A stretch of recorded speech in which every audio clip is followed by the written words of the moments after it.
The Empty Tanks of Honsfeld, December 17th, 1944, 0530 hours, Honsfeld, Belgium. The bitter winter wind howled across the frozen fields of the Ardennes as a convoy of German tanks stood motionless in the half-light. A Tiger's engine coughed once, sputtered, then died. Its deep metallic echo vanished into the still air. Inside the turret, SS Obersturmbannführer Joachim Peiper slammed his fist against the hatch. The Tiger, his command tank, had run dry. Below, his driver shouted through the intercom, panic creeping into his voice. Reserve tank is empty too. Herr Obersturmbannführer. Peiper climbed down, his boots crunching on ice-coated mud. Around him stretched what was supposed to be the most powerful armored spearhead Germany had left. 67 tanks, 149 half-tracks, nearly 5,000 Waffen SS soldiers, all stranded because there was no fuel. This was the tip of Hitler's last gamble. Operation Wacht am Rhein. The Ardennes offensive. The plan was bold. Smash through the Allied lines, cross the Meuse River, and split the British and American armies in two. Yet on that frigid morning, the truth was already visible. Germany's might had been reduced to silence.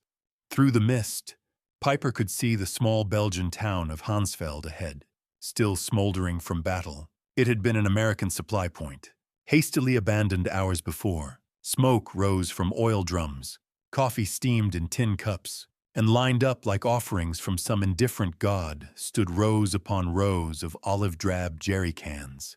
Thousands of them. Peiper approached slowly. One of his officers pried open a can, sniffed, then grinned. Benzin high-octane gasoline.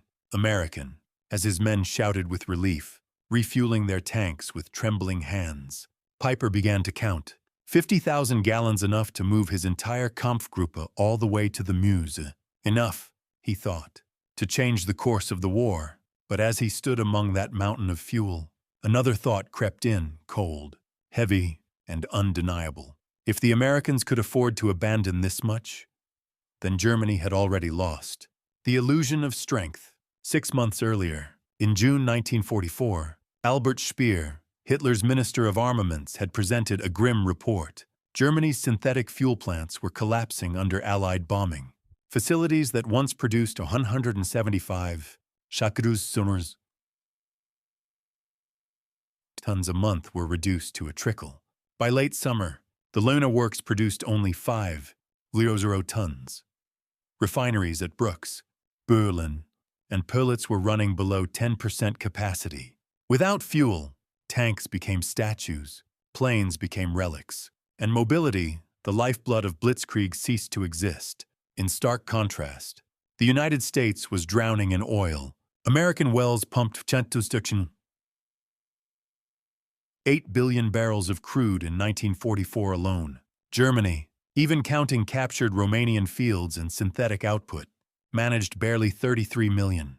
Peiper's entire armored regiment was running on mathematical impossibility. He had been allocated only 31 gallons, enough for 50 miles of combat. The Meuse lay 65 miles away. The plan required miracles, the god of logistics. To the Germans, fuel was life. To the Americans, it was routine.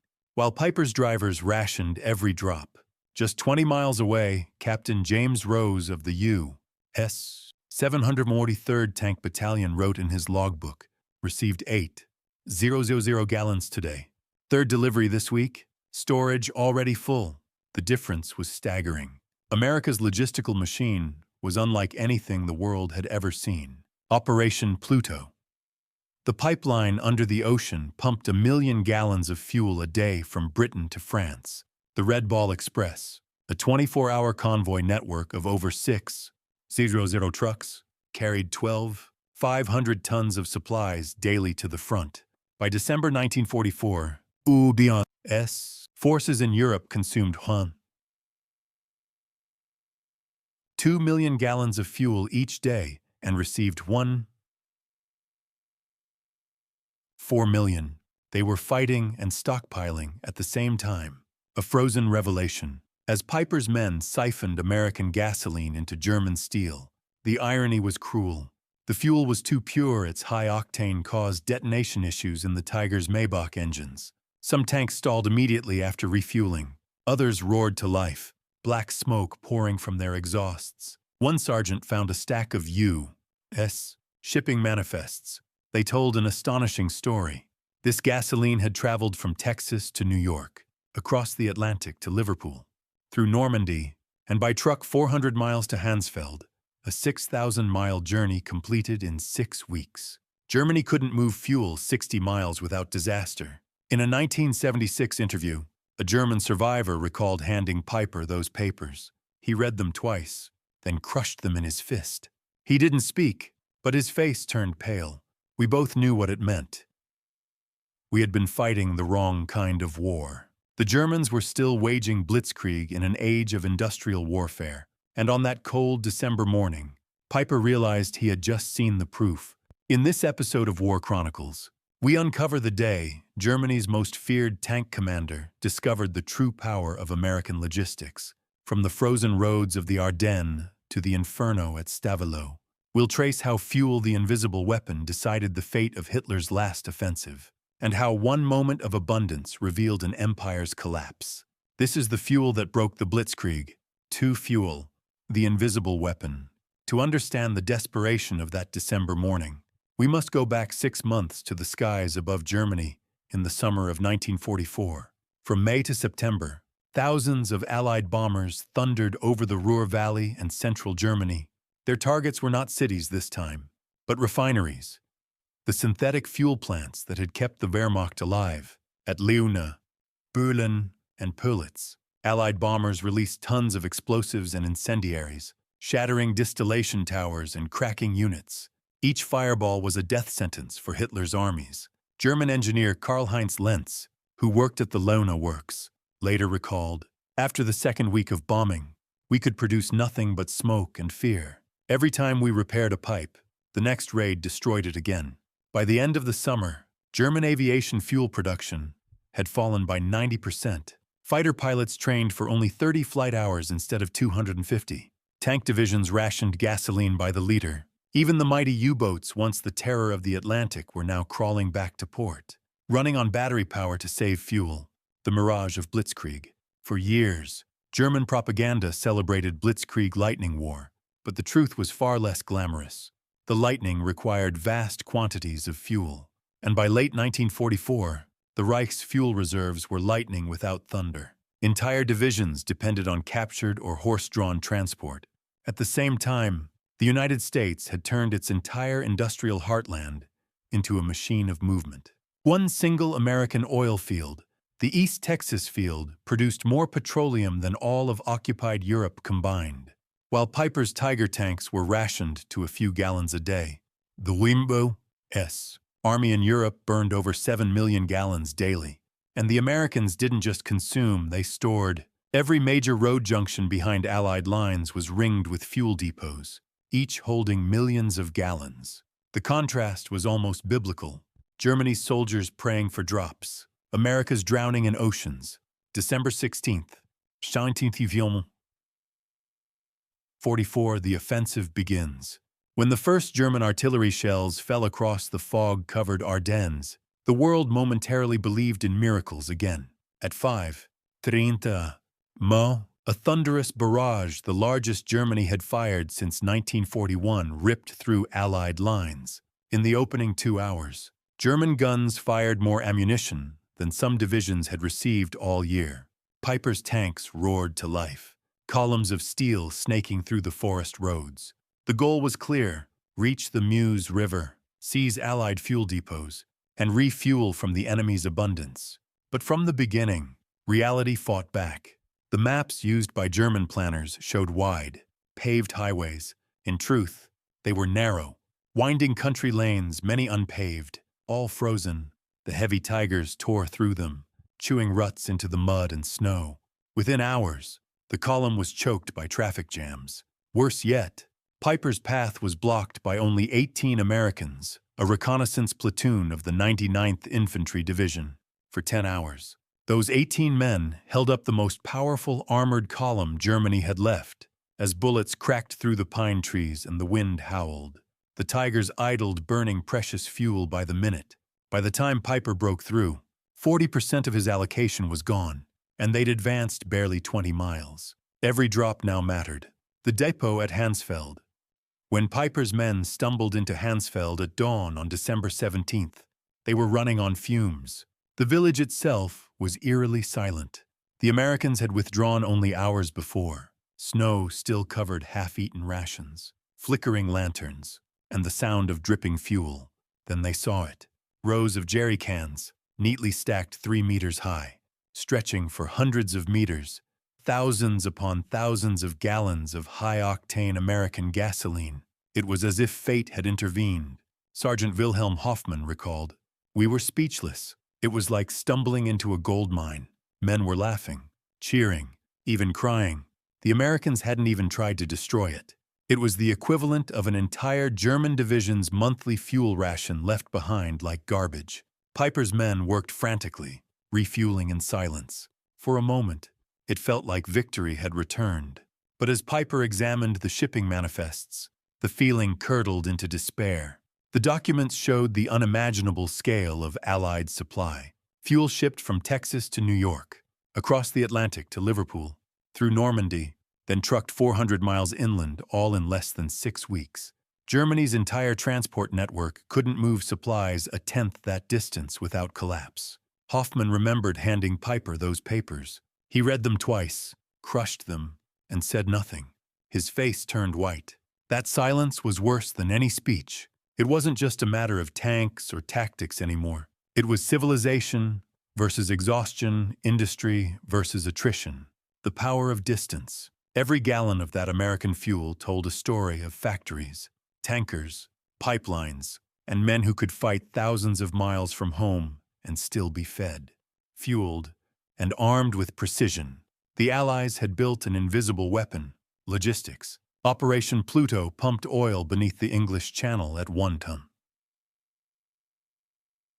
4 million gallons per day. The Red Ball Express moved supplies like blood through veins, running 24 hours a day, 7 days a week. Each convoy burned more gasoline delivering supplies than Germany could allocate for entire corps operations. It was an empire of motion, and it was unstoppable. Peiper, the decorated veteran of the Eastern Front, finally understood that morning what Hitler refused to. Germany hadn't just lost a battle, it had lost the war of fuel. And yet, even this revelation wouldn't stop what came next: the firestorm at Stavelot, where the Americans would burn 2 million gallons of gasoline to deny it to the enemy. The war's most tragic irony was about to unfold. The fire at Stavelot. By noon on December 17th, Peiper's column, now refueled with American gasoline, surged westward once more. Tiger tanks crushed snow beneath their treads, their engines roaring with new life. They captured supplies, ammunition, and rations, even fresh coffee. For the first time in months, the Waffen SS felt unstoppable again. But victory, as always in 1944, was an illusion. Among the captured American papers were detailed maps. They revealed the locations of other U.S. fuel depots, massive ones near the towns of Stavelot, Spa, and Trois Ponts. Peiper studied them carefully. The nearest depot, at Stavelot, contained over 2 million gallons of gasoline, enough to propel his armored column all the way to Antwerp. If he could seize it intact, the road to the Meuse might yet open. He ordered his forces forward. Snow swirled around the advancing column as black smoke rose from the wrecks left behind. But unknown to him, American engineers were already preparing a brutal countermeasure, one that would etch itself into the memory of every soldier who witnessed it. Deny fuel to the enemy at all costs. At Stavelot, Captain John Brewster of the 291st Engineer Combat Battalion had received a single, uncompromising order: if the Germans reached the depot, destroy everything. He stood before 15 acres of stacked jerry cans and 189,000 gallons of high-octane gasoline, the lifeblood of the Allied advance. As German shells thundered in the distance, Brewster and his men poured trails of fuel between the rows, preparing for the unthinkable. At 4:30 p. As the first German scouts entered the outskirts of the town, Brewster shouted, "Light it!" A white phosphorus grenade arced through the air. It struck the frozen ground, and in an instant, the entire field erupted. A wall of fire surged 100 feet high, consuming everything in its path. The explosion shook the ground like an earthquake. For 3 days, the flames devoured the depot, turning millions of gallons of fuel into a black inferno visible for miles. They can afford to burn it. Peiper's vanguard reached Stavelot minutes later. The soldiers stared, speechless, as the sky glowed orange. Smoke rose thousands of feet into the air. Untersturmführer Werner Pföber, Peiper's driver, remembered. The Obersturmbannführer climbed up on the turret and watched. He didn't move for several minutes. Then he said quietly, "They can afford to burn 2 million gallons to keep it from us. What are we doing here?" Oh, that single sentence captured the reality that statistics could never express. Germany was no longer fighting an enemy. It was fighting infinity. America's war by the gallon. Across the Ardennes, the same grim pattern repeated itself. At Spa 2, 5 million gallons burned. At Trois Ponts 1 million. In total, Ness. Engineers destroyed over 8 million gallons of gasoline during the first week of the offensive, more than Germany had allocated for the entire campaign. And they did it without hesitation. Why? Because behind the front lines, America's logistical machine kept moving relentlessly. Every night, the Red Ball Express thundered across France's 6th. UR-0 trucks painted with red circles, their headlights covered, engines roaring through snow and darkness. Each truck consumed 40 gallons a day, yet together they delivered over 0 tons of supplies, daily food, ammunition, medicine, and above all, fuel. Even the act of supplying itself consumed more gasoline than Germany could dream of producing. The Americans were burning victory into existence, the mathematics of defeat. German officers began to realize the hopeless arithmetic of their war. Major Friedrich Zimmern of the Wehrmacht's Logistics Command had already warned Hitler's staff. The Ardennes offensive would require 5 million gallons to reach Antwerp. Hitler allocated 5 million, but only half was delivered. Now, faced with the inferno at Stavelot, that mathematical deficit turned catastrophic. Every American gallon denied to the Germans was another nail in the coffin of the Reich. By contrast, American records from those same days tell a story of effortless abundance. Colonel James Snyder, Chief Logistics Officer for 1st Army, recorded on December 18th, fuel receipts yesterday 1. Jun 847, 0 gallon. Fuel issued 623. 1 Net gain to reserves 224. 0 gallon. Even as German tanks starved for fuel, the U.S. Army was increasing its reserves while fighting. The logistics revolution. To modern eyes, the numbers may seem abstract, but to the men in the field, they meant everything. American soldiers could drive tanks that consumed less than a third of what the Tigers did. They had standard parts, standardized fuels, and a global supply chain that functioned like clockwork. Germany, on the other hand, was paralyzed by variety. Captured French, Soviet, and Czech vehicles all required different spare parts, oils, and fuels. Mechanics wasted hours improvising repairs, draining fuel from broken trucks to feed others. Every kilometer forward cost liters of blood. Even German medical units were immobilized. Ambulances sat motionless for lack of gasoline. Field hospitals ran out of generator fuel, forcing surgeons to operate by candlelight in the snow. Dr. Wilhelm Kirsting, a German army physician, later testified, "We had supplies, we had skilled surgeons, but no fuel. Men died not from wounds, but from immobility." The moment of realization. By December 18th, Peiper's spearhead had pushed to the outskirts of Stoumont and stalled again. His Tigers drank 2.5 gallons of fuel per mile. His Panthers, 1.5. In the rough Ardennes terrain, consumption rose by nearly 40%. His maintenance officer, Hauptsturmführer Otto Dingler, calculated grimly, "We've burned 67,000 gallons since the start. We've captured 55 centimes. We're losing ground in mathematics, not battle. At that moment, Allied intelligence through ultra-intercepts already knew the truth. Peiper's units were nearly out of fuel. General Courtney Hodges of the U.S.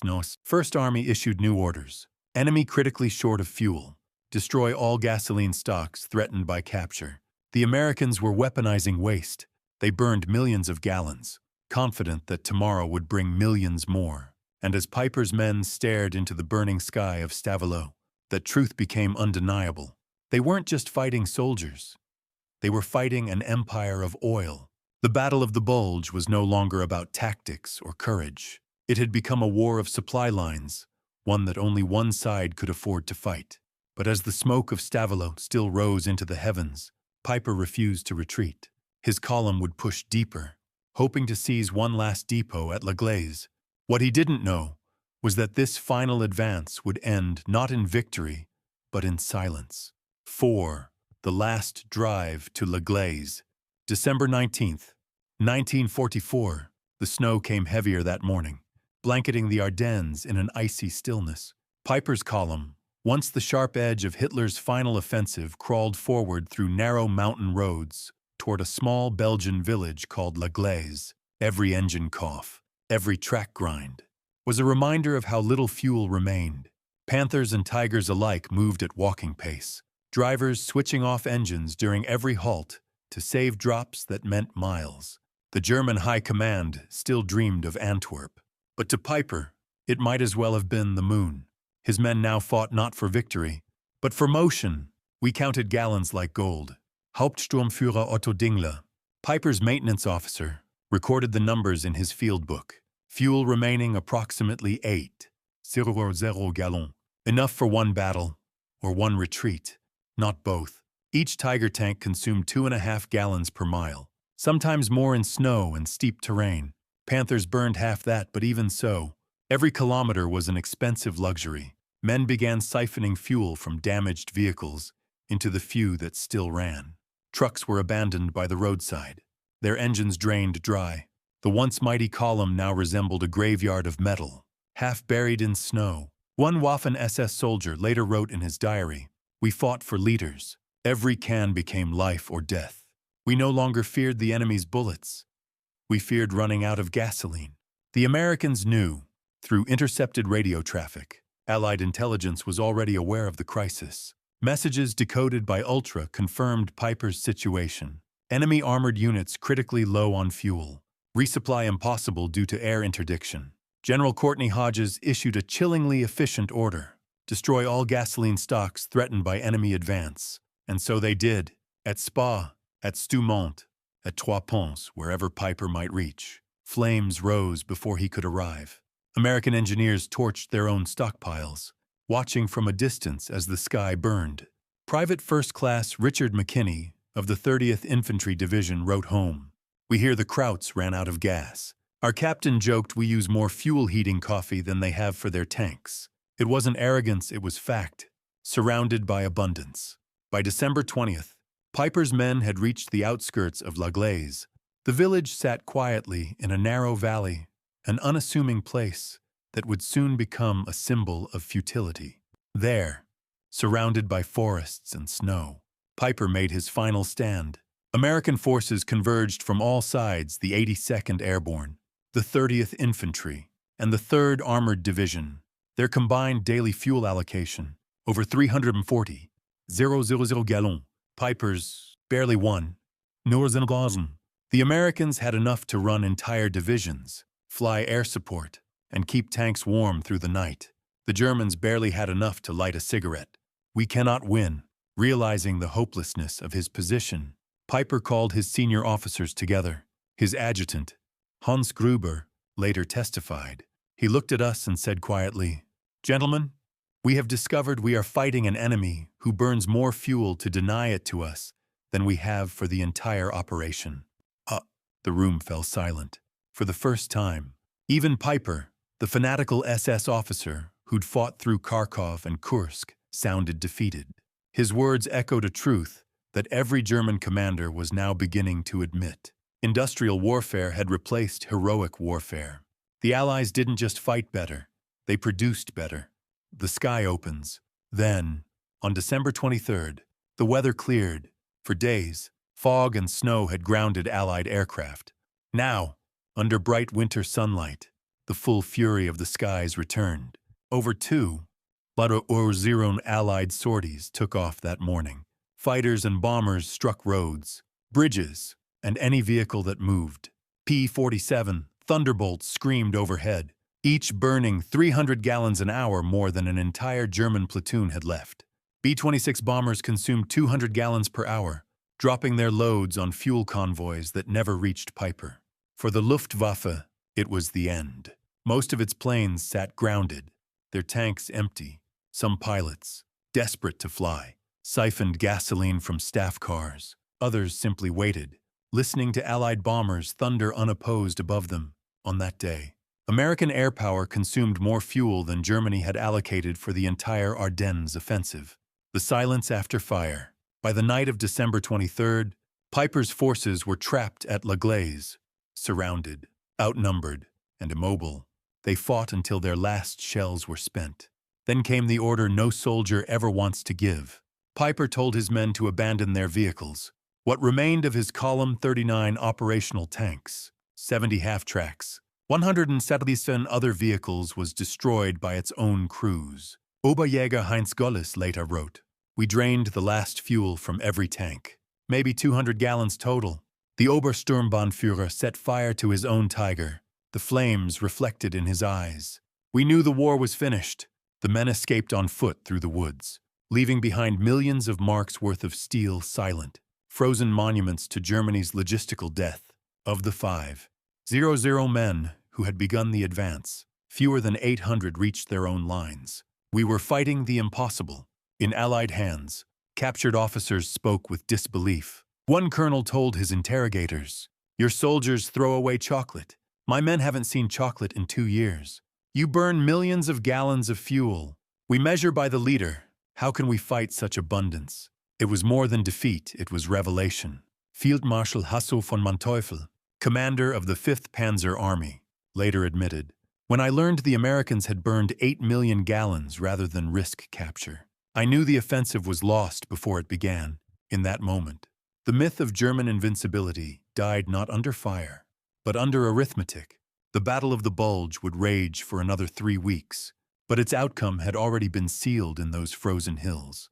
Peiper's tanks, now rusted relics, still sit outside the museum at La Glaise, their fuel gauges locked forever at empty. They stand as monuments not to bravery or tactics, but to the truth that decided World War II. Wars are not won by courage alone. They are won by supply. 5. The Empire of Oil. When the snow finally stopped falling over La Glaise, the silence that followed was absolute. The once roaring Tiger tanks of Kampfgruppe Peiper stood cold and empty, their fuel gauges pointing to zero. The war, for these men, had ended not in battle but in stillness. For Allied troops advancing through the smoldering Belgian hills, the sight was surreal. Dozens of pristine tanks unburned, undamaged, sat abandoned like tombstones of steel. Major Robert Harrison, U.S. Army Ordnance, wrote in his salvage report, "Recovered 39 tanks in operable condition. Fuel required. Atten, 00 gallon. Classification, minimal effort. Source, local reserves. Time to refuel, 4 hours. 4 hours. That was all it would have taken to turn the German armor back into a fighting force. For the Americans, 0 gallons was a rounding error, what the Red Ball Express burned in an afternoon. For Peiper, it had been a dream beyond reach. The scale of the American machine. By late 1944, the United States had achieved a level of industrial output the world had never seen. Factories from Detroit to Dallas were running day and night, producing not just weapons but motion itself, ships, planes, tanks, and, above all, fuel. America produced 50% of the world's manufactured goods. A new aircraft rolled off an assembly line every 5 minutes. A new ship was launched every single day. A tank left the factory every 7 minutes. Refineries processed 1.8 billion barrels of oil in 1944 alone. By comparison, Germany, its plants bombed and fields captured, scraped together 33 million barrels, less than 2% of America's total. Japan produced just 6 million. The Axis powers had gambled on courage and strategy. The Allies won with mathematics and machinery. The psychological collapse. As German prisoners were marched through captured American depots, disbelief replaced defiance. One officer confessed during interrogation, "We knew your production numbers on paper, but seeing your waste in person made it real. Your soldiers burned fuel to stay warm. We measure by the cup. We realized then we were not fighting men. We were fighting a factory." Letters smuggled home told the same story. Feldwebel Ernst Müller wrote to his wife in January 1945, "The Americans wash their clothes in gasoline. They feed chocolate to dogs. They fire artillery for Christmas. We cannot fight infinity." The myth of German superiority of discipline conquering decadence collapsed under the weight of abundance. Hitler's denial. Even as reports of burning depots and empty tanks reached Berlin, Hitler refused to accept reality. Albert Speer recalled showing him aerial photos of the inferno at Stavelot. He called them fabrications, said they were Hollywood effects. Speer wrote, but the lower ranks already knew the truth. For those men freezing in the Ardennes, the truth was undeniable. Germany was fighting not an army, but a civilization powered by oil, Field Marshal Keitel admitted at Nuremberg. By 1944, we could no longer move divisions for lack of fuel. While the Americans moved armies like chess pieces, the German soldier had been trained to believe bravery could overcome numbers. But courage could not power an engine. The war beyond the battlefield. The lesson of Honsfeld and Laglaise reached far beyond the Ardennes. World War II was not decided solely by tanks or tactics, but by logistics, the quiet war behind the war. While the front lines shifted miles at a time, the United States moved mountains of resources across oceans. Operation Pluto pumped oil under the sea. The Red Ball Express turned highways into arteries of victory. Factories in Kansas fed soldiers in Belgium. Pipelines in Britain fueled tanks in Germany. This was modern warfare in its purest form. A contest not of generals, but of engineers, not of courage, but of capacity. The romantic illusion dies.